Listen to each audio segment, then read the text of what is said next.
You've made it. You've made it to the final stage of the production log.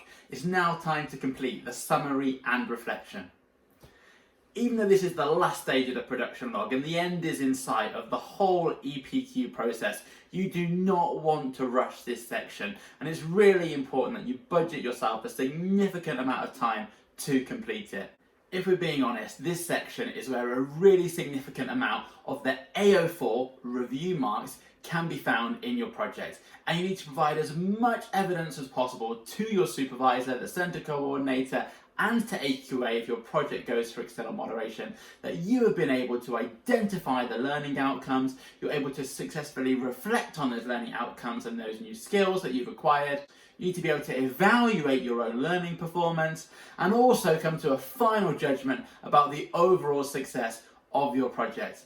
If you're looking to get into the top band for AO4, you're going to have to show lots and lots of self-reflection.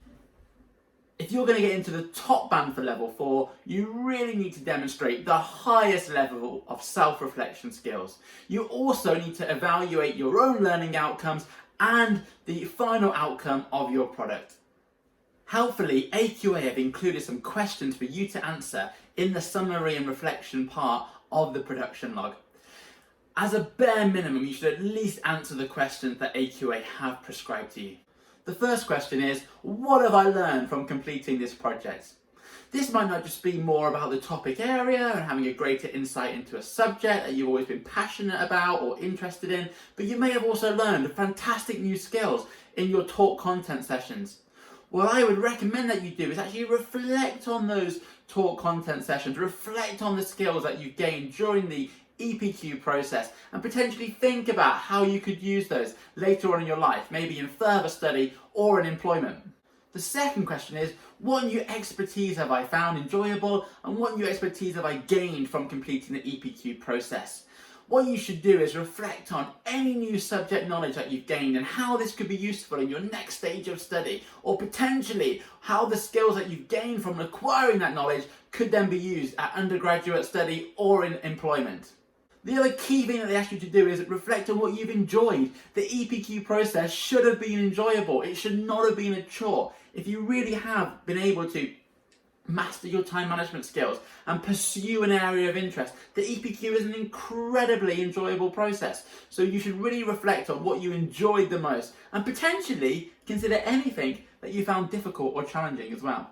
The third question is, what are the strengths and weaknesses of my project? Now, this isn't just asking you about the weaknesses of your final product, so you don't just have to state whether you've got some issues with the quality of your written report or whether your artifact isn't quite the quality you intended. You also need to reflect on the strengths and weaknesses of the whole process behind completing your final product. So you should reflect on your ability to plan, the effectiveness of your time management, your ability to attend talk content sessions, the ability to schedule your time effectively. So all of these things should also be considered in this stage of the production log.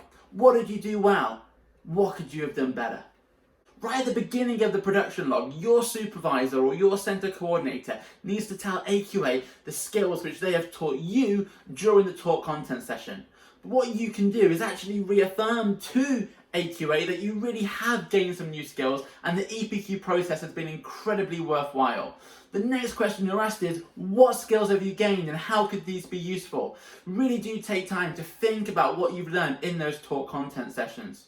The fifth question that you're asked is, what changes would I make if I was to undertake the project again? You can also tweak this question slightly and ask yourself, what would I do if I had more time to complete my project? So you're obviously completing your EPQ alongside other qualifications and other social demands that you might have, which take up a significant proportion of your time. If you were given another academic year to continue your research, what would you do? Why would that improve the quality of your final product? What other skills would you have liked to have gained during your EPQ process? What mistakes did you make? What problems did you encounter? How did you overcome those problems? But most importantly, how would you overcome those problems if you were to face them again in the future? And the final question that you're asked is, what advice would you give to somebody who's just about to start the EPQ process?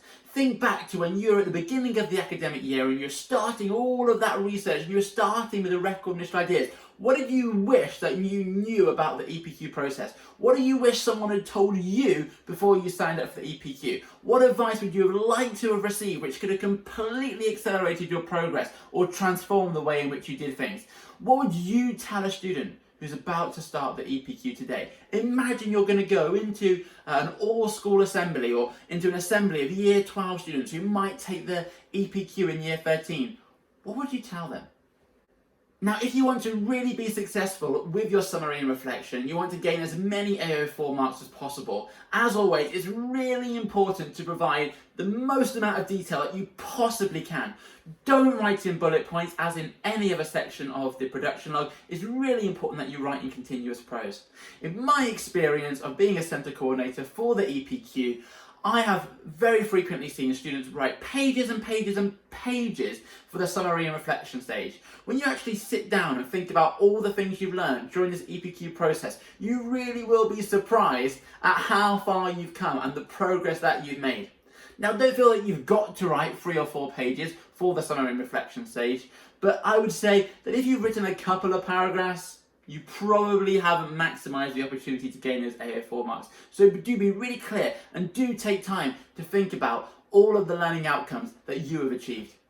So here we are, the end of the production log series. I hope you found this whole series useful, and specifically I hope you found this video about the summary and reflection stage of your production log to be a huge benefit to you as you go on those final few steps to completing the EPQ process. If you do have any questions about the production log, or specifically the summary and reflection stage, then please do not hesitate to leave a comment below and I will do my very best to get back to you. If you have enjoyed today's video, then please don't forget to like, comment and subscribe. And best of luck in those final few steps, and good luck for completing your EPQ.